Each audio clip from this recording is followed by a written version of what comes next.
أعوذ بالله من الشيطان الرجيم. بسم الله الرحمن الرحيم. فإن آمنوا بمثل ما آمنتم به فقد اهتدوا، وإن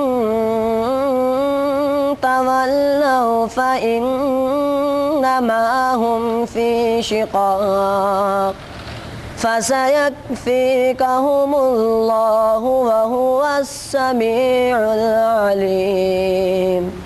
صبغة الله ومن أحسن من الله صبغة ونحن له عابدون. قل أتحاجوننا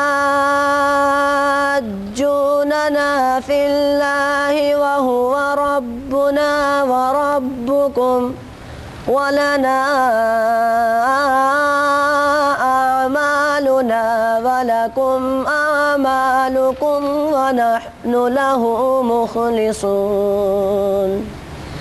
أم تقولون إن إبراهيم وإسماعيل وإسحاق ويعقوب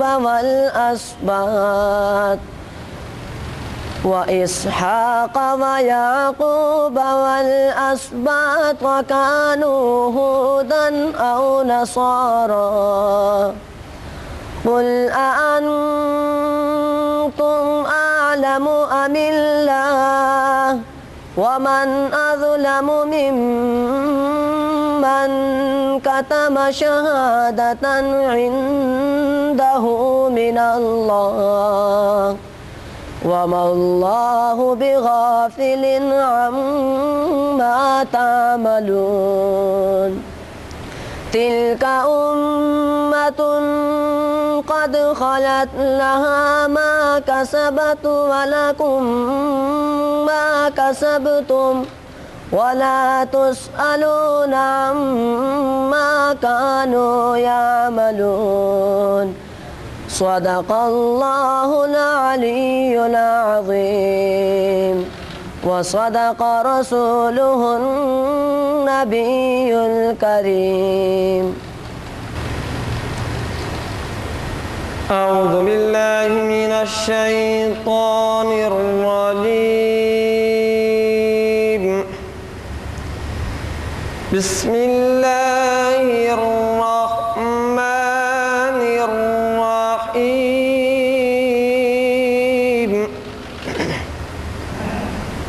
وسيق الذين اتقوا ربهم إلى الجنة زمرا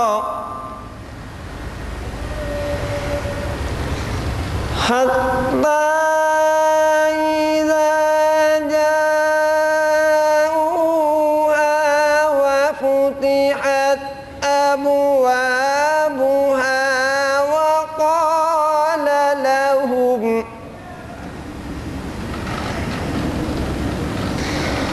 وقال لهم خزنتها سلام عليكم طبتم فادخلوها خالدين.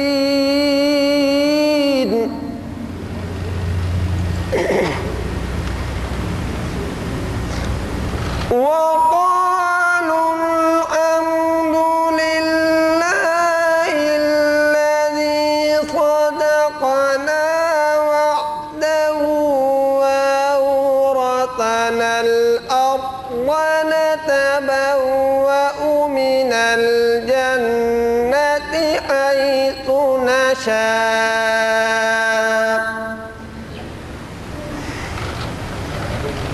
فنعم أجر العاملين.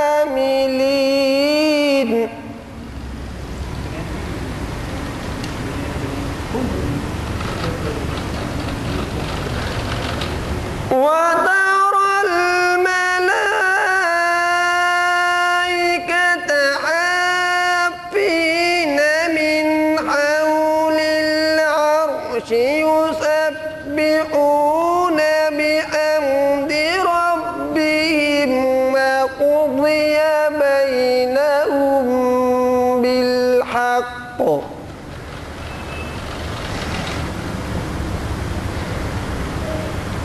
وقضي بينهم بالحق وقيل الحمد لله رب العالمين.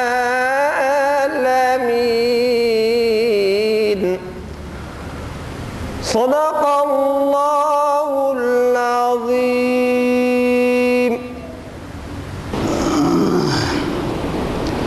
الحمد لله وكفى والصلاة والسلام على سيد الرسل وخاتم الأنبياء وعلى آله وأصحابه الذين أوفوا عهدا الذين هم خلاصة العرب العرباء وخير الخلائق بعد الأنبياء. أما بعد فأعوذ بالله من الشيطان الرجيم. بسم الله الرحمن الرحيم. وأذن في الناس بالحج يأتوك رجالا وعلى كل ضامر يأتين من كل فج عميق ليشهدوا منافع لهم ويذكروا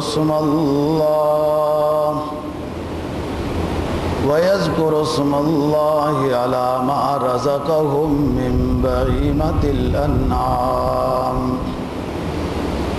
فكلوا منها وأطعموا البائس الفقير وليوفوا نذورهم وليطوفوا بالبيت العتيق ثم يقضوا نفسهم وليوفوا نذورهم وليطوفوا بالبيت العتيق.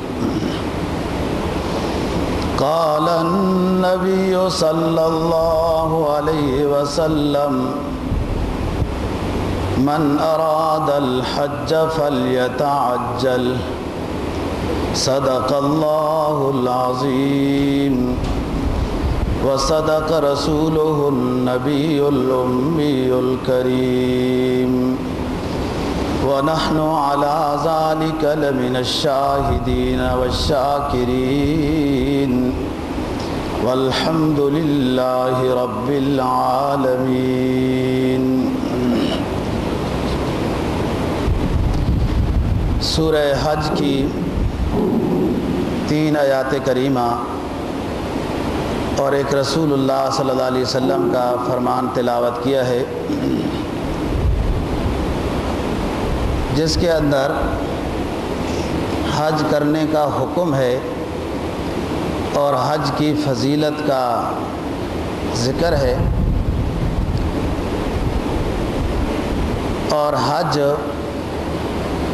ارکان اسلام کا ایک اہم رکن ہے جس کی تکمیل کا امر کیا ہے اللہ رب العزت۔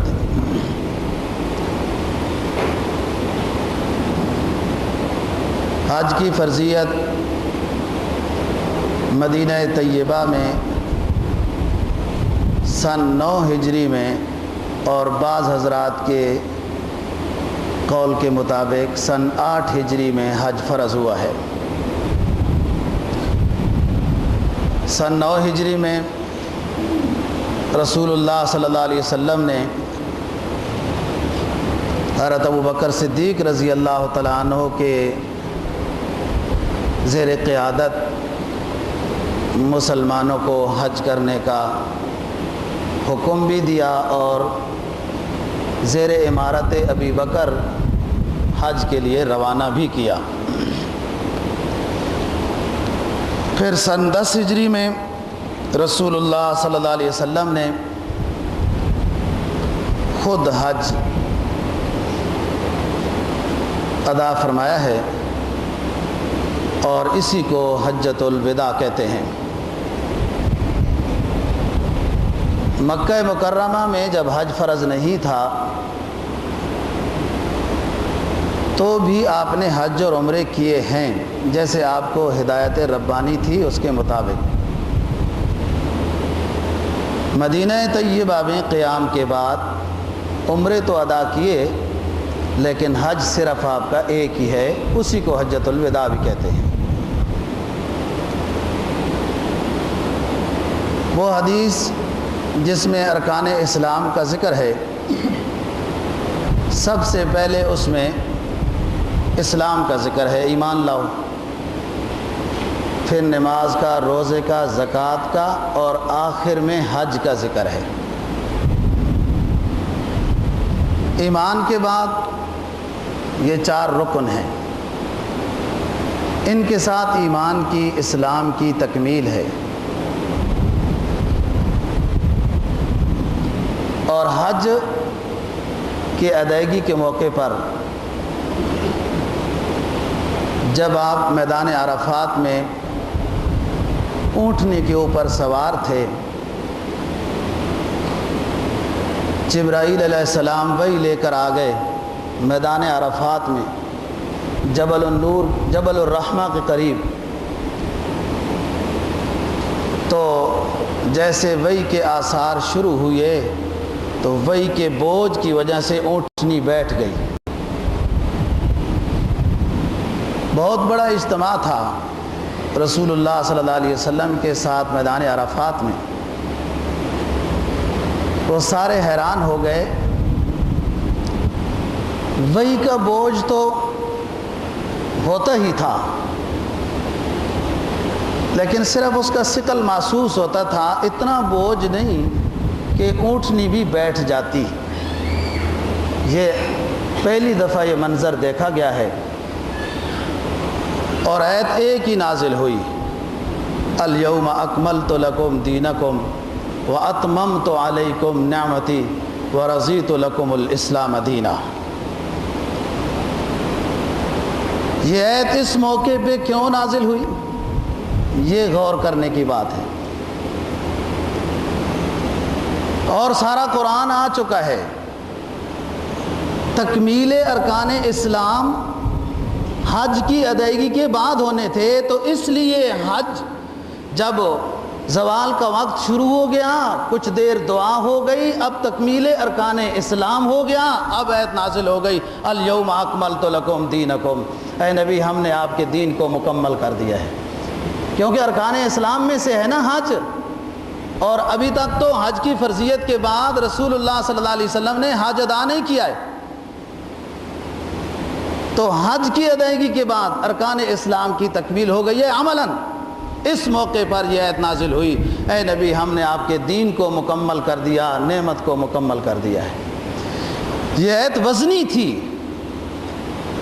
بھاری تھی، کسی شریعت کو یہ آیت نہیں عطا کی گئی امم سابقہ میں، اس لیے کہ ان کے دین کی تکمیل وقتی تھی، اور یہ دین کی تکمیل ہمیشہ کے لیے قیامت تک کے واسطے، اس کے بعد تک کے لیے ہے، تو اس لیے یہ آیت بھاری تھی، وزنی تھی، تو بیٹھ گئے، اونٹنی بیٹھ گئی، رسول اللہ صلی اللہ علیہ وسلم بھی بیٹھ گئے۔ وہ کیفیت جب ختم ہو گئی، دوبارہ اونٹنی اٹھی، صحابہ نے سوال کیا، رسول اللہ صلی اللہ علیہ وسلم نے یہ آیت تلاوت کر کے بتا دی کہ یہ ہے تکمیل دین کی آیت، اور حج کی ادائیگی کے بعد نازل ہوئی ہے۔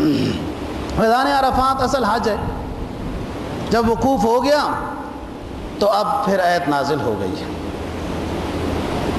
تو ارکان اسلام میں سے حج ایک اہم رکن ہے،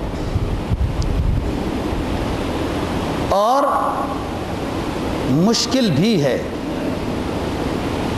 جسمانی اعتبار سے بھی، وقت کے اعتبار سے بھی، مال کے اعتبار سے بھی، ہر لحاظ سے یہ مشکل عبادت ہے، اور سعادت مند وہ شخص ہے کہ جس کو اللہ رب العزت نے استطاعت عطا کی، اس پر حج فرض کیا، اس کو صاحب حیثیت کیا، اور اس نے حج ادا کر لیا، اس کے ارکان اسلام مکمل ہو گئے، یہ سعادت مند شخص ہے۔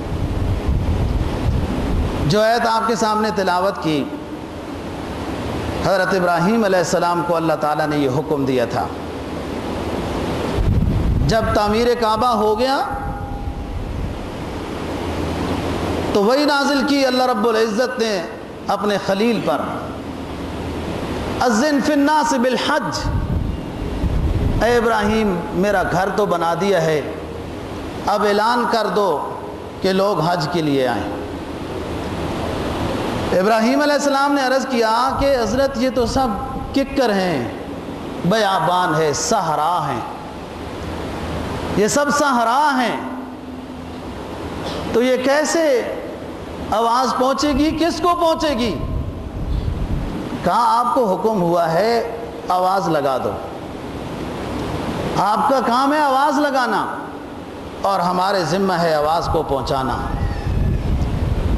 اللہ رب العزت نے ہواؤں کو حکم دیا کہ ابراہیم کا پیغام لیے لیے پورے آفاق میں پہنچا دو۔ جو اس وقت موجود تھے اور انہوں نے یہ آواز سنی، لبیک کہہ دیا، حاضری قبول ہو گئی۔ اور علماء نے اس حد تک لکھا ہے کہ جو ابھی آنے تھے لوگ قیامت تک کے لیے، ان کی روحیں تو پیدا ہو چکی تھی نا، ان روحوں میں سے بھی جن روحوں نے لبیک اللہم لبیک کہہ دیا، ان کی حاضری بھی قبول ہو گئی۔ حاضری ان کی ہوگی مرنے سے پہلے پہلے، تو جن کی حاضری ہو رہی ہے، ہو چکی ہے، اصل میں ان کی روحوں نے لبیک عالم ارواح میں کہا ہوا ہے۔ اللہ رب العزت وعدے کی تکمیل کر رہے ہیں کہ جس نے لبیک کہا ہے میرے ابراہیم کی ندا پر، میں نے اس کو حاضری کرانی ہے اپنے گھر کی اور پھر روضہ رسول صلی اللہ علیہ وسلم کی۔ وَأَذِّن فِي النَّاسِ بِالْحَجِّ، مقام ابراہیم پر کھڑے ہو کر یہ آواز لگائی ہے۔ یہ جنتی پتھر ہے نا، تو جو حج کرے گا جنتی بن جائے گا، جنتی شخص ہی جنتی پتھر پر کھڑے ہو کر اعلان کر رہا ہے، اور جو لبیک کہہ رہا ہے اللہ رب العزت اس کو بھی یہی سعادت دے رہے ہیں کہ وہ بھی جنتی ہے جو حج کر لے۔ تو آپ اعلان کر دیں لوگوں کو حج کرنے کا، یأتوک رجالا، پیدل بھی چل کر آئیں گے، علی کل ضامر یأتین من کل فج عمیق، سواریوں پر بھی آئیں گے، وہ سواریاں چلتے چلتے کمزور ہو جائیں گی، دور سے لوگ حج کرنے آئیں گے۔ لیشہدوا منافع لہم، اور یہ لوگ دیکھ لیں گے اپنے فائدوں کو، حج کریں گے حاصل کر لیں گے اپنے فوائد کو۔ وَيَذْكُرُ اسْمَ اللَّهِ عَلَى مَا رَزَقَهُم مِّن بَهِيمَةِ الْأَنْعَامِ، پھر قربانی کریں آخر میں، اطعموا کلوا منها واطعموا البائس الفقیر، خود بھی قربانی سے کھا سکتے ہیں دم شکر، اور فقیروں کو بھی کھلائیں۔ ثم یقضوا تفثهم ولیوفوا نذورهم، قربانی کر لی، لیقضوا تفثهم، اب میل کچیل دور کریں، بال صاف کریں، ناخن اتاریں، ولیوفوا نذورهم، اور بھی کوئی نظر مانی ہوئی ہے کہ جب حج کرنے جاؤں گا تو فلانے کام میرا ہو گیا تو اس کی بھی وہ ایک عمرہ کروں گا، کوئی طواف کروں گا، وہ نظریں بھی پوری کر لو۔ وَلْيُوفُوا نُذُورَهُمْ وَلْيَطَّوَّفُوا بِالْبَيْتِ الْعَتِيقِ، اور اب طواف کرو طواف زیارت پرانے گھر کا، ایک ترجمہ یہ ہے، العتیق قدیم گھر کا اب طواف کرو، یہ طواف زیارت ہے۔ طواف زیارت آخر میں ہے، حالانکہ پہلے بہت سارے طواف ہو چکے ہیں، اس لیے کہ حج جب کر لیا اللہ کا مقبول بندہ بن گیا، مقرب ہو گیا، اللہ اس سے راضی ہو گیا، اب یہ اس قابل ہو گیا کہ طواف زیارت کرے، اللہ کی زیارت کا مستحق ہو گیا ہے، طواف زیارت کرے آخر میں۔ ایک ترجمہ تو یہ ہے، وَلْيَطَّوَّفُوا بِالْبَيْتِ الْعَتِيقِ، العتیق عتق، عتق، عتق کہتے ہیں آزاد کو، آزاد گھر کا طواف کرو، جس کو اپنے اپنے دور کے بڑے جابر و فرعون بھی ختم کرنے کے پروگرام میں آئے تو خود ختم ہو گئے. یہ آزاد ہے, اس کو کوئی اپنے قبضے میں نہیں کر سکتا. ایک اور تعبیر, وَلْيَطَّوَّفُوا بِالْبَيْتِ الْعَتِيقِ, آزاد گھر کا طواف کرو. رب تم سے اتنا راضی ہوگا کہ تم کو جہنم سے آزاد کر دے گا. وَلْيَطَّوَّفُوا بِالْبَيْتِ الْعَتِيقِ. اور جو حدیث رسول اللہ صلی اللہ علیہ وسلم کی تلاوت کی, اس کا مفہوم یہ ہے, من اراد الحج فلیتعجل, من اراد الحج فلیتعجل.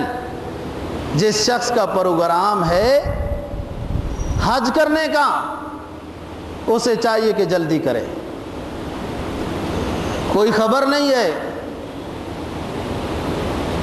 سب ٹھاٹھ پڑا رہ جائے گا جب لاد چلے گا بنجارا. جب روح جسم کے ہر حصے سے نکل جائے گی پھر حج کیا ہوگا, کیا پتا کسی کو اس کی عمر کتنی ہے.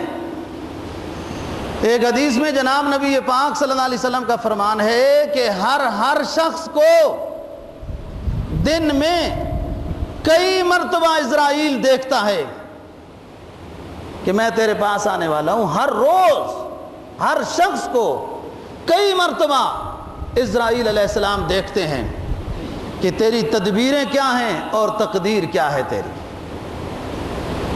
تو کسی کو کیا پتا ہے. اور حج عجیب چیز ہے دوستو.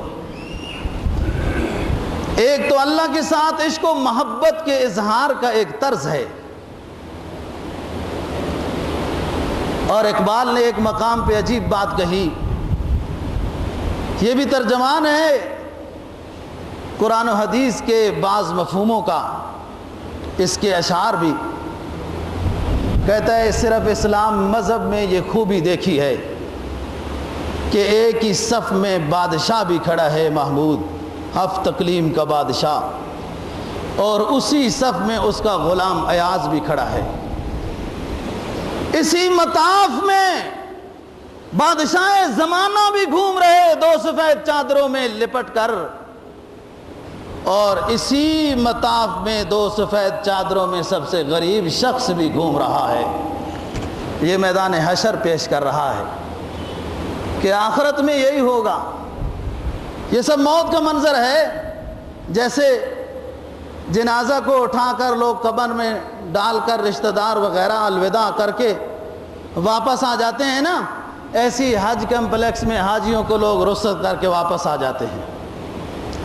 پھر وہ منظر ہے سب ایک طرح کا, کوئی کسی کو نہیں پہچان سکتا. کہ یہاں تو شناخت ہو سکتی ہے نا کسی کی پھول وردی سے کہ یہ پولیس ٹریفک افسر ہے, یہ فلاں ہے, وہاں کسی کا کوئی پتہ نہیں چلتا. صرف ایک شخص کا پتہ چلتا ہے کہ یہ حرم کا امام صاحب ہے. ایک شخص کا پتہ چلتا ہے یہ اللہ کے گھر کا امام ہے. تو اس کی شان و شوکت ہی اونچی ہے نا, اس کا تو پتہ چلنا ہی چاہیے.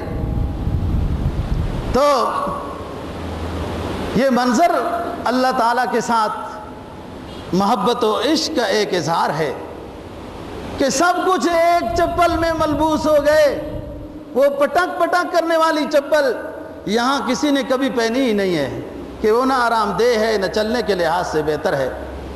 گر جاتا ہے انسان اس سے, اور حکم ہوا اب ادھر اس سے چلو. بادشاہ ہے تو بھی, تو غریب ہے تو بھی. یہاں تو دیکھا نا چور کتنے قیمتی قیمتی بوٹ چوری کرتا ہے, اسے پتہ ہے نا یہ قیمتی ہیں. وہاں کس کی کیا چپل, سب برابر ہے, کیا قیمتی کیا غیر قیمتی. اور یہ چادر سفید سب ایک طرح ہے. اور عشق کی ادا بھی ساتھ میدان حشر بھی. ہر کوئی اپنی اس محبت میں اور گناہوں کی معافی میں لگا ہوا ہے, ہر کوئی. اور عجیب خوشی سے حاجیوں کو آپ نے دیکھا ہے نا, کیسے خوشی میں جلدی جلدی سے منا جا رہے ہیں, ادھر سے آ رہے ہیں, بس اس طرح. یعنی ادھر رو رہے ہیں اپنے گناہوں کی معافی میں, اور ادھر عشق کی خوشی میں دوڑتے ہوئے بھی جا رہے ہیں. یہ عاشقانہ انداز ہے نا. قرآن نے میدان حشر کی بات دوستو کہی، فرمایا یومئذ یتبعون الداعی لا عوج لہ وخشعت الاصوات للرحمن لا تسمع الا ہمسا یومئذ یتبعون الداعی لا عوج لہ وخشعت الاصوات للرحمن لا تسمع الا ہمسا۔ میدان حشر میں کوئی حساب و کتاب کے بلانے کے لیے ندا لگا رہا ہوگا اور سب اس داعی کی پیروی کرتے ہوئے جا رہے ہوں گے، کوئی کسی سے بول نہیں رہا ہوگا، اپنی پریشانی میں ڈوبا ہوا ہے۔ سب آوازیں رب العزت کے سامنے پست ہوں گی، کمزور ہوں گی، ضعیف ہوں گی۔ لا تسمع الا ہمسا، بس میدان حشر میں چلنے والے انسان تو کسی کی آواز نہیں سنے گا مگر کچھ آہٹ کی آواز آ رہی ہوگی، کچھ گنگنانے کی، چلنے کی آواز آ رہی ہوگی۔ وَتَرَى كُلَّ أُمَّةٍ جَاثِيَةً كُلُّ أُمَّةٍ تُدْعَىٰ إِلَىٰ كِتَابِهَا الْيَوْمَ تُجْزَوْنَ مَا كُنتُمْ تَعْمَلُونَ هَٰذَا كِتَابُنَا يَنطِقُ عَلَيْكُمْ بِالْحَقِّ إِنَّا كُنَّا نَسْتَنسِخُ مَا كُنتُمْ تَعْمَلُونَ۔ وہ ہولناک منظر بھی مسلمانوں کبھی سوچا کرو، یہ گائے بیل بکریوں کے ساتھ پیش آنے والا نہیں ہے، یہ میدان حشر کا منظر بنی نوع انسانوں جن کے ساتھ پیش ہونے والا ہے۔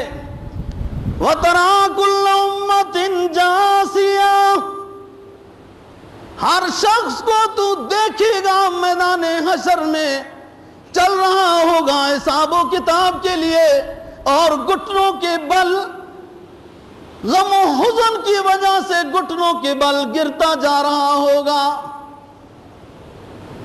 وَتَرَى كُلَّ أُمَّةٍ جَاثِيَةً كُلُّ أُمَّةٍ تُدْعَىٰ إِلَىٰ كِتَابِهَا، ہر شخص کو اس کا اعمال نامہ دے دیا جائے گا اور یہ ساتھ بتا دیا جائے گا الْيَوْمَ تُجْزَوْنَ مَا كُنتُمْ تَعْمَلُونَ،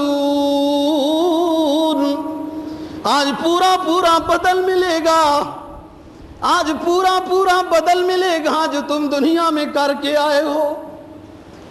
هَذَا كِتَابُنَا يَنطِقُ عَلَيْكُمْ بِالْحَقِّ، یہ میرے فرشتے جو تمہیں اعمال نامہ دے رہے ہیں، یہ اعمال نامہ تمہارے خلاف حق بات بولے گا ہمارے سامنے۔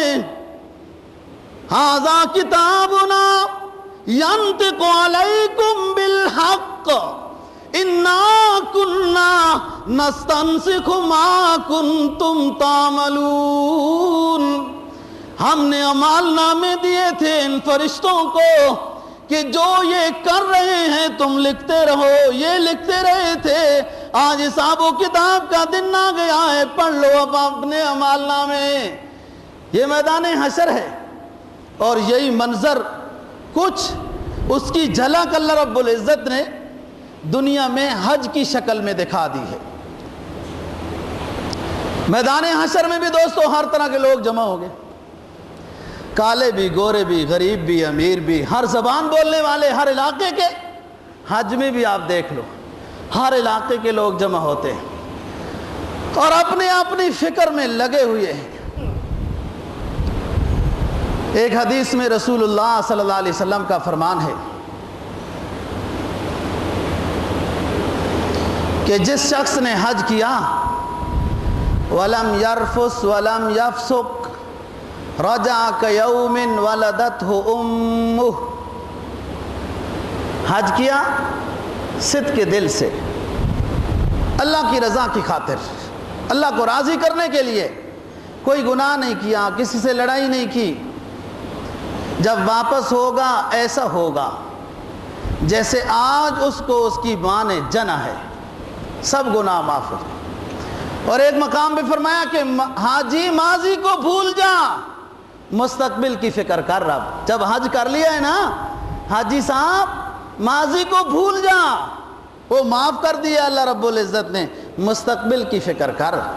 جب اتنی مبارک جگہوں میں، بڑی مقدس جگہوں میں تو حاضری دے آیا ہے، پھر اس کے بعد بھی تیرے اوپر دنیا اثر کر جاتی ہے، کیوں نہیں بدلتا اپنے عقیدے کو، اعمال کو، اخلاق کو، کردار کو، طریقہ کار، چلن چال کو کیوں نہیں بدلتا؟ اب حاضری ہو چکی ہے۔ اور ایک مقام پہ فرمایا کہ حج مقبول کی علامت یہی ہے کہ حاجی بدل جائے گا، حج کر کے آئے گا حاجی بدل جائے گا۔ تو بڑی سعادت کی بات ہے دوستو، جس کو اللہ نے یہ سعادت حاصل کر لی اپنی زندگی میں اور جوانی میں۔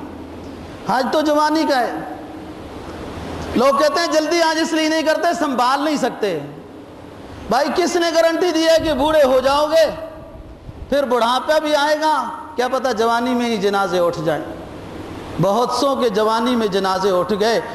اس نے یعنی اللہ رب العزت نے اپنے پیغمبر کے نواسے کا جنازہ 42 سال میں اٹھا دیا، 42 سال میں۔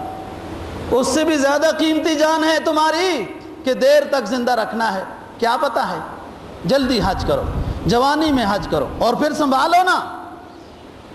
جوان کی تو بڑی تعریف ہے، قرآن نے بڑے فخر میں کہا ہے کہ ہمیں جوانوں کے آنسو بڑے پسند ہیں، جب یہ اللہ کو یاد کر کے روتے ہیں۔ دقیانوس بادشاہ نے جب لوگوں کو کہا کہ میرے سامنے سجدہ کرو، سب نے کر لیا تھا، وہ چند نوجوانوں نے نہیں سجدہ کیا تھا۔ فرمایا نحن نقص علیک نبأہم بالحق انہم فتیۃ آمنوا بربہم وزدناہم ہدی وربطنا علی قلوبہم اذ قالوا ربنا رب السماوات والارض لن ندعو من دونه اذا لقد قلنا اذا شططا نحن نقص عليك نبأهم بالحق انهم فتية آمنوا بربهم وزدناهم هدى وربطنا على قلوبهم إذ قاموا فقالوا ربنا رب السماوات والأرض لن ندعو من دونه إذا لقد قلنا إذا شططا۔ بادشاہ نے کہا میرے سامنے جھک جاؤ، تو بادشاہ کے ایلچی چمچے تو سب بادشاہ کے سامنے ظالم سمجھتے ہوئے بھی جھک گئے۔ وہ چند نوجوان تھے جو نہیں جھکے، جا کے غار میں پناہ لے لی اور بادشاہ کے سامنے دندناتے ہوئے کہنے لگے، کھڑے ہو کر کہنے لگے کہ ہمارا معبود تو وہ ہے جو آسمانوں زمینوں کا رب ہے، ہم تمہارے سامنے ہرگز کبھی نہیں جھکیں گے۔ قرآن نے تو نوجوانوں کی تعریف کی نا، یہ در جوانی توبہ کردن شیوے پیغمبری، جوانی میں نیک تو جو ہو گیا اس کو پیغمبرانہ صفت مل گئی کہ جوانی میں پیغمبر نیک ہوتے ہیں۔ تو جوانی میں حج کرو دوستو، تاخیر نہ کرو اور سنبھالو۔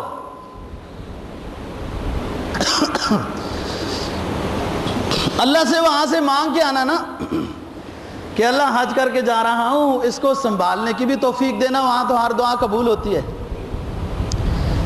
ایک حدیث میں جناب نبی پاک صلی اللہ علیہ وسلم کا فرمان ہے، حج مقبول کا بدلہ صرف اور صرف جنت ہے۔ حج مقبول کا بدلہ صرف جنت ہے۔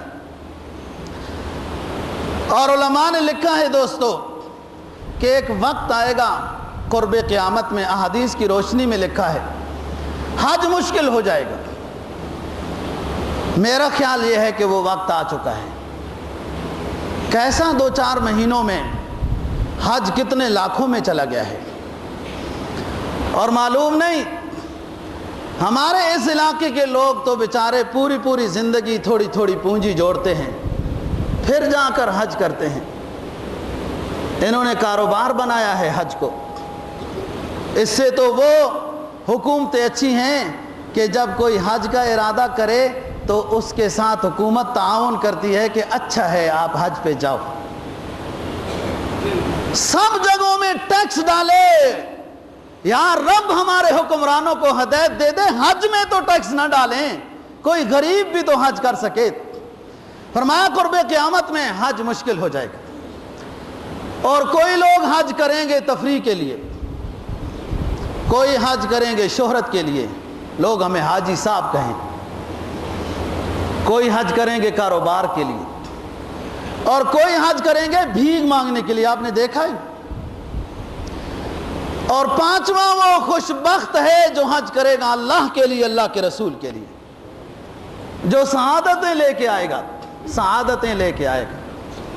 تو فرمایا کہ حج مقبول کا بدل وہ جنت ہے۔ ایک حدیث میں رسول اللہ صلی اللہ علیہ وسلم کا فرمان ہے، حضرت ابو موسیٰ اشعری رضی اللہ تعالیٰ عنہ راوی ہیں، رسول اللہ صلی اللہ علیہ وسلم نے فرمایا کہ حج مقبول والا حاجی 400 افراد کی مغفرت کے لیے سفارش کرے گا، اور اللہ سفارش قبول کرے گا۔ حج مقبول والا حاجی 400 اپنے افراد، جس کا دل چاہے، جس کے لیے اللہ جب اجازت دیں گے، ان کی مغفرت کے لیے سفارش کرے گا، اللہ معاف کر دیں گے ان کو۔ اور حج مقبول کس کا ہوتا ہے؟ جو حج کے دوران صبر کے ساتھ کام لے، صبر، جو مشکل آئے کہے بس یہ اس میں صبر کرنا ہے۔ جب درخواست دینا شروع کر دیا ہے نا دوستو، بس آزمائش اس وقت سے شروع ہو جاتی ہے۔ کبھی تصویر بدلو، کبھی فارم میں دستخط غلط، کبھی دوبارہ ہو، کبھی یہ کرو، کبھی وہ، بس ابھی سے ہی صبر شروع کر دینا ہے۔ اور پھر پہلا صبر ہمارے حج کمپلیکس میں ہوگا، اور دوسرا صبر جدہ کے حج کمپلیکس میں ہوگا۔ بس صبر، جس نے حج میں صبر کیا، کوئی گناہ نہیں کیا، اور واپس آ کر اپنے اعمال و اخلاق کو درست کیا، یہ علامت ہے اس حاجی کے حج کے قبول کی، جس کے لیے اس نے دعا کی، اللہ قبول کریں گے۔ فرمایا رسول اللہ صلی اللہ علیہ وسلم نے، میدان عرفات میں اللہ رب العزت آسمان دنیا پہ اتر آتے ہیں۔ یہ اللہ رب العزت کا فیصلہ ہے وہ کیسے اترنا ہے۔ ویسے تو اللہ ہر جگہ حاضر ناظر، اس میں کوئی خاص اعزاز کے ساتھ جلوہ افروز ہوتے ہوں گے۔ سچ یہ ہے کہ فضا میں کوئی خاص رونق سی محسوس ہوتی ہے۔ میدان عرفات کے فضا میں کوئی خاص طرح کی مٹھاس اور نورانیت محسوس ہوتی ہے، وہ یہی بات ہوگی۔ اور اللہ رب العزت فرشتوں سے یہ فرماتے ہیں، یہ بندے کیوں جمع ہیں، کیا کہتے ہیں؟ فرشتے بتاتے ہیں یہ آپ سے اپنے گناہوں کی معافی کا سوال کرتے ہیں۔ کہاں گواہ رہ جاؤ، سب کو معاف کر دیا ہے۔ اور ایک حدیث میں فرمایا کسی دن بھی اللہ رب العزت اتنے لوگوں کو جہنم سے آزاد نہیں کرتے جتنے کہ اللہ رب العزت میدان عرفات میں لوگوں کو جہنم سے آزاد کرتے ہیں۔ اور فرشتے آگے سے کہنے لگے، حضرت جی وہ فلانے بندے کے اعمال نامے میں فلانا گناہ ہے، اور فلانی عورت کا فلانا بڑا گناہ ہے۔ اللہ رب العزت فرماتے ہیں سب کو معاف کر دیا ہے۔ جناب نبی پاک صلی اللہ علیہ وسلم نے فرمایا کہ پھر اللہ رب العزت جلال میں آئے، جمال میں آئے، فرمایا ریت کے ذروں کے برابر بھی یہ اگر گناہ لے کے آئے، درختوں کے پتوں کے برابر بھی گناہ لے کے آئے، آسمانوں سے برسنے والی بارش کے قطروں کے برابر بھی یہ گناہ لے کے آئے تو بھی سب کے معاف کر دیے ہیں۔ اللہ رب العزت اتنے ویسے تو ہیں وہ سخی، وہ منظر دیکھ کر اللہ کی رحمت کو بھی جوش آ جاتا ہے۔ اور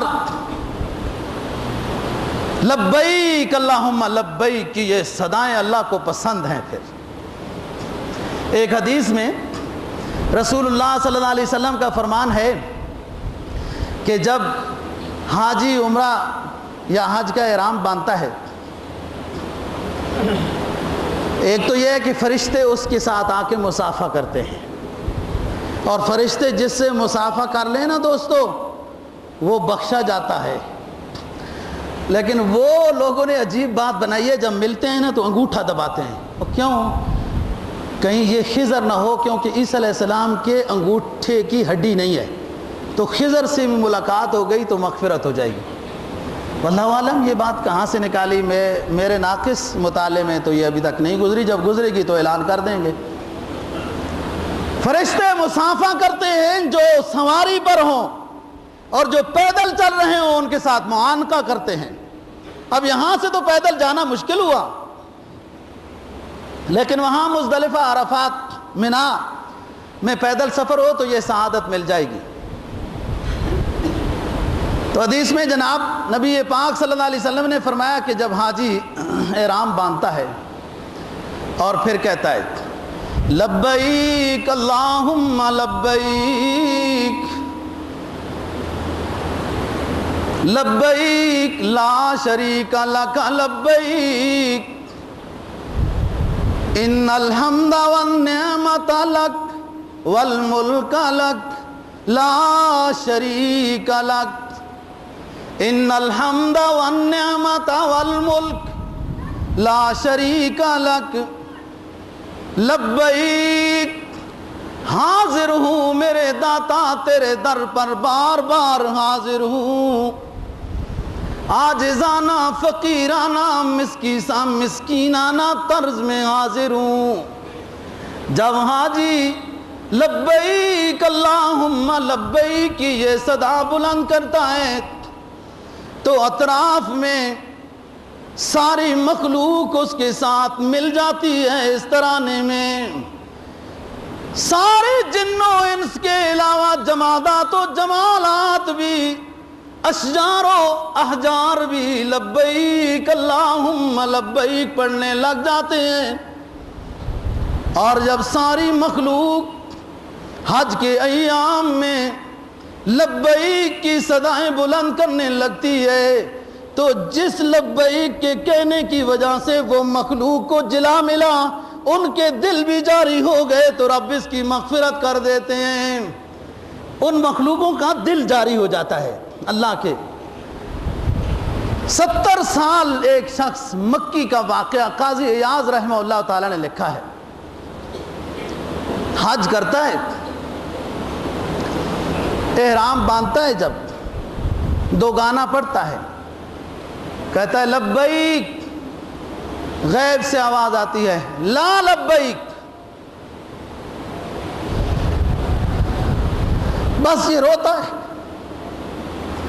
ادھر ہی مقیم ہے، 70 حج کر چکا ہے، جب احرام باندھتا ہے لبیک پڑھتا ہے، آواز آتی ہے لا لبیک۔ اس کے ساتھ ایک جوان لڑکا 17ویں حج میں شریک ہوا، کوئی مسافر لڑکا، اس نے بھی یہ آواز سنی کہ جب اس نے کہا لبیک، اس بزرگ نے آواز آئی لا لبیک، کوئی حاضری قبول نہیں ہے۔ اس لڑکے نے کہا حضرت یہ آواز کیسے آتی ہے؟ کہا یہ 70 سال سے آ رہی ہے۔ کہا بابا جی چھوڑ دو، اللہ آپ سے راضی نہیں ہوتا، چھوڑ دو حج کرنا اور اپنی معافی مانگنا چھوڑ دو۔ بابے نے بیٹے کو جو بات کہی اللہ کی رحمت بھی مچل گئی۔ پھر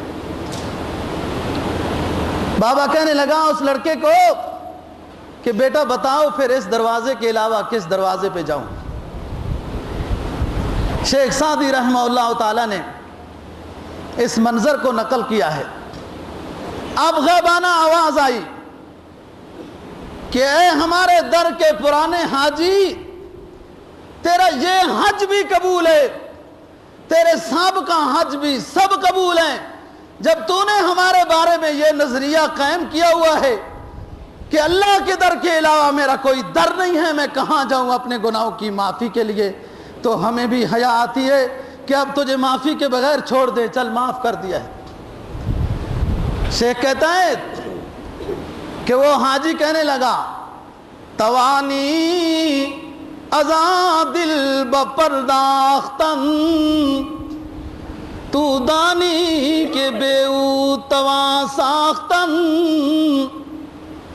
اے نوجوان تو جانتا ہے کہ اس معبود کے علاوہ تو میرا کوئی در نہیں ہے، میں اس کا در چھوڑ کر کس کے دروازے پہ جاؤں؟ اس خالق کو تو طواف کرنے والوں کی کمی نہیں، تلاوت کرنے والوں کی کمی نہیں، بوقت سحور اٹھ کر اس رب کے در پہ آنسو بہانے والوں کی بھی کمی نہیں، استغفار و توبہ کرنے والوں کی بھی کمی نہیں۔ کمی تو میری ہے کہ میرے لیے اپنے گناہوں کی معافی کا اس کے علاوہ کوئی در نہیں ہے، کہاں جاؤں؟ اس کو میرے جیسوں کی کمی نہیں، اس کے دروازے پہ تو بایزید بستامی جیسے بھی ناک رگڑ رہے ہیں، اور شیخ بختیار کاکی جیسے بزرگ بھی ناک رگڑ رہے ہیں، اور اس کے دروازے پہ تو اور اس کے مقام ملتزم پہ تو اپنا سینہ امام الانبیاء بھی رگڑ رہے ہیں۔ اس کو طواف کرنے والوں کی کمی نہیں، اس کے در پہ سجدے کرنے والوں کی کمی نہیں، لیکن میرے لیے اور کوئی دروازہ نہیں ہے، میں کہاں جاؤں؟ توانی ازاں دل بپرداختن تو دانی کے بے او تواں ساختن، تو جانتا ہے نا کہ مسلمانوں کا اس در کے علاوہ تو کوئی در نہیں، میں کہاں جاؤں اس در کو چھوڑ کر؟ اب آواز آ رہی ہے حرم میں، مطاف میں غیبانہ آواز آ رہی ہے، قبول است گرچہ ہنر نیستت کہ جز ما پناہ دیگر نیستت، قبول کر لیے او بوڑھے حاجی ہم نے تیری سب دعائیں، سب ذکر و اذکار اور عبادتیں اور حج تیرا قبول کر لیا ہے، صرف اس جملے سے کر لیا ہے جو تو نے بولا ہے کہ رب العزت کے در کے علاوہ میرا کوئی در نہیں ہے، اس جملے کی وجہ سے تیرا سب کچھ قبول ہے۔ حضرت امام زین العابدین بزرگ ہیں، حضرت حسین رضی اللہ تعالیٰ عنہ کی اولاد میں سے، اور ہر حج پہ جاتے تھے اور نہائے دھوئے سب کچھ ترتیب پوری کی، چادر باندھ لی، نفل پڑھ لیے، اب بیٹھ جاتے ہیں، لبیک نہیں کہتے، ادھر ادھر اب بڑے امام ہیں، سب ان کی زیر قیادت حج کے لیے جاتے تھے، حضرت جی آپ لبیک کہیں، لبیک نہیں کہتا ہوں، کوئی اور بندہ پہلے لبیک کہے پھر میں لبیک کہوں گا، کہیں ایسا نہ ہو میری لبیک پر لا لبیک کا اوپر سے اعلان آ جائے تو پھر کیا کرو گے؟ یہ شخص رسول کا نواسا ہے دوستو، اور کیا مقام ہے، اپنے آپ کو سمجھ کیا رہا ہے؟ کہا کوئی اور فقیر درویش لبیک پہلے کہے، میں پھر بعد میں لبیک کہوں گا، تو اس کے لبیک پر لا لبیک آئی تو دعا تو کروں گا، جب میری لبیک پر لا لبیک آئے گی تو کیا کرو گے؟ اتنا نازک اور اہم معاملہ ہے۔ تو دوستو بہت فضیلت کی چیز ہے۔ ایک حدیث میں رسول اللہ صلی اللہ علیہ وسلم کا فرمان ہے کہ ایک ایک کنکری مارنے سے ایک ایک گناہ کبیرہ معاف ہوتا ہے۔ اور حدیث میں جناب نبی پاک صلی اللہ علیہ وسلم کا فرمان عجیب فرمان ہے، اور فرمایا قسم اٹھا کر کہہ رہا ہوں، جناب نبی پاک صلی اللہ علیہ وسلم کا جملہ، قسم کھا کر کہہ رہا ہوں اے مسلمانوں کہ اللہ رب العزت میدان حشر میں حجر اسود کو 2 آنکھیں دے گا اور زبان دے گا، اور یہ دیکھے گا حجر اسود، جس نے عقیدت و احترام کے ساتھ اس کا بوسہ لیا ہے، وہ حجر اسود اس بندے کو پہچان کے کہے گا رب وہ بندہ ہے، میں سفارش کرتا ہوں اس کو معاف کر دے۔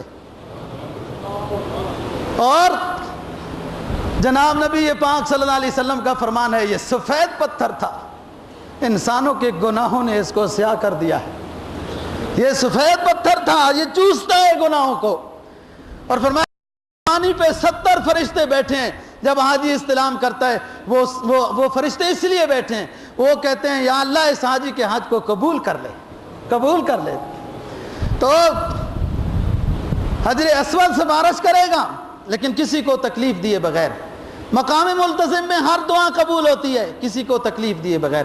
دیکھو دوستو، کوئی ضروری تو نہیں ہے کہ آپ پہلی دفعہ ہی جب گئے ہیں جیسے پہلی نظر پڑی بیت اللہ پر ہر دعا قبول ہوتی ہے تو اسی وقت ہی حجر اسود کا ضروری نہیں ہے بوسہ لینا، راشا ہے آپ استلام کریں، عمرہ اپنا پورا کریں، شام کو، کل، صبح، اگلے ہفتے، کوئی اس میں وقت تو نہیں ہے۔ سبحان اللہ، جب حرم کے امام صاحب آتے ہیں سارے لوگ سب باندھ کر بیٹھے ہوتے ہیں، آپ نے دیکھا ہے، دیکھو نا اللہ کے قرآن کی برکت ہے نا، وہ قرآن کے حافظ ہیں نا، اس لیے ان کو حرم کا امام بنائے، انگریزی کے حافظ کی وجہ سے نہیں۔ ہاں یہ سعادت حاصل کرو، اپنے بیٹوں کو حاصل کراؤ، نیت کرو۔ ایک شخص مجھے ملا، وہ کہتے ہیں حضرت جی میں یہ دعا کرتا ہوں، صحیح دعا ہے؟ بعض لوگ بڑے نیک ہوتے ہیں، داڑھی رکھتے ہیں، پھر پوچھتے ہیں کہ حضرت جی ہم نے یہ صحیح داڑھی رکھی ہے، یہ ہمارا خط صحیح ہے؟ میں نے کہا کتنی اچھی بات ہے، یہ ادا بھی اللہ کو پسند ہے۔ میں دعا کرتا ہوں یا اللہ میرے بیٹے کو حافظ بنا، قاری بنا، عالم بنا، محدث بنا، فقیہ بنا، مفسر بنا، نیک بنا، پرہیزگار بنا، حرم کا امام بنا۔ یہ دعا میں صحیح کرتا ہوں۔ میں نے کہا بالکل صحیح کرتے ہو، اور قبول اگر بظاہر نہ بھی ہوئی تو اس کا ثواب تو ملتا ہی رہے گا، ثواب تو ملتا ہی رہے گا۔ تو دوستو یہ بڑی سعادت کی چیز ہے۔ فرمایا 3 انعام حاجی کو ملتے ہیں، عمرہ کرنے والے کو ملتے ہیں، 1 گناہوں کی معافی، نمبر 2 رزق کی فراوانی، اور نمبر 3 صحت۔ میرا خیال یہ ہے حاجیوں کو تجربہ ہوگا، اور جب آخر میں جب آنے لگو تو پھر یہ دعا پڑھنا۔ فرمایا شکر ہے تیرا خدایا میں تو اس قابل نہ تھا، گرد کعبے کے گھمایا میں تو اس قابل نہ تھا، شکر ہے تیرا خدایا میں تو اس قابل نہ تھا، گرد کعبے کے گھمایا میں تو اس قابل نہ تھا۔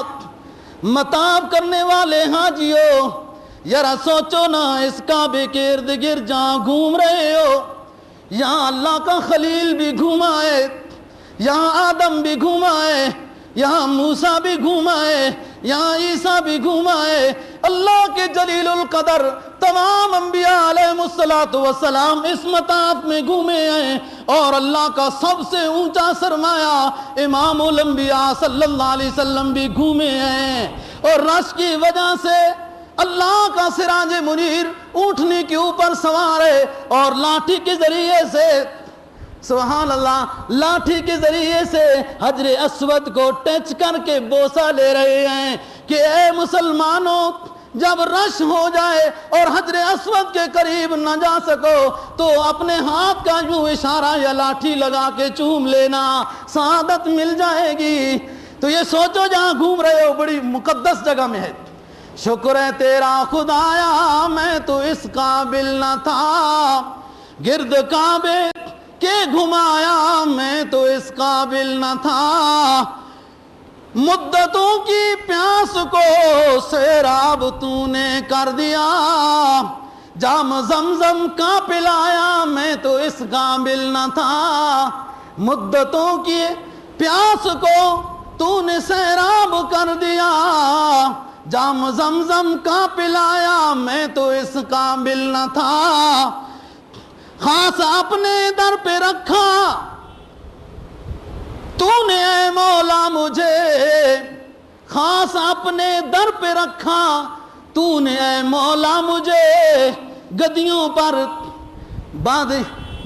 پر بزرگوں کی قبروں پر جھکنے کے لیے نہیں بنایا مجھے، توحید والا مجھے سر دیا ہے، اپنے در پہ رکھا ہے مولا تو نے مجھے، کیوں نہیں در در پھرایا، یوں نہیں در در پھرایا، میں تو اس قابل نہ تھا۔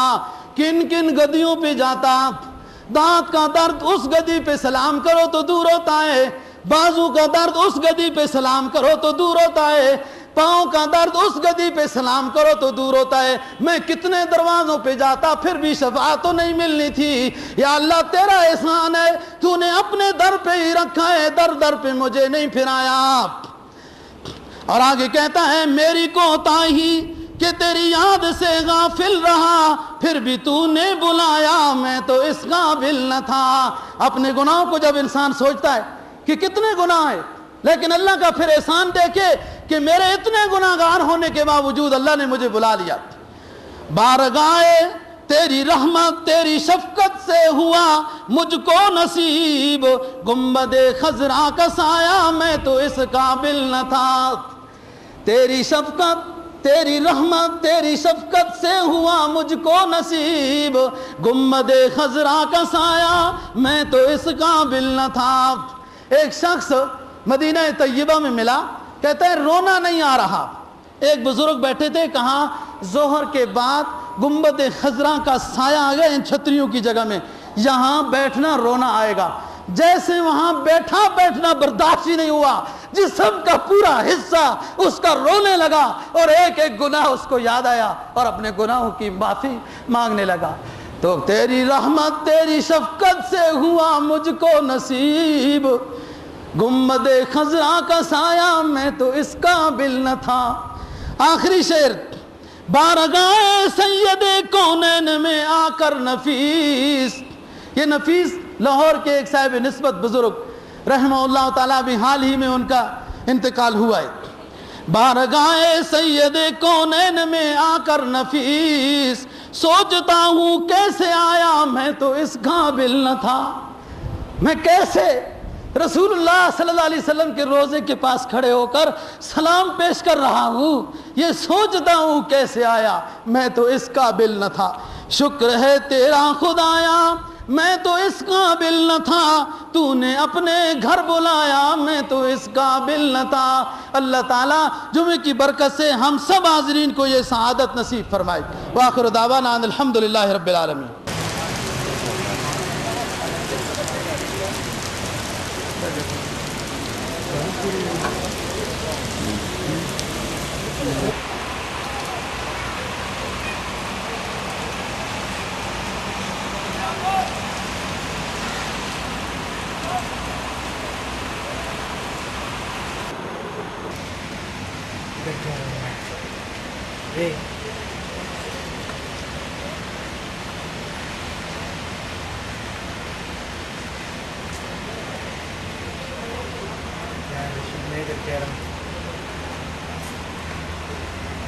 نکالا ہے نا بار بار۔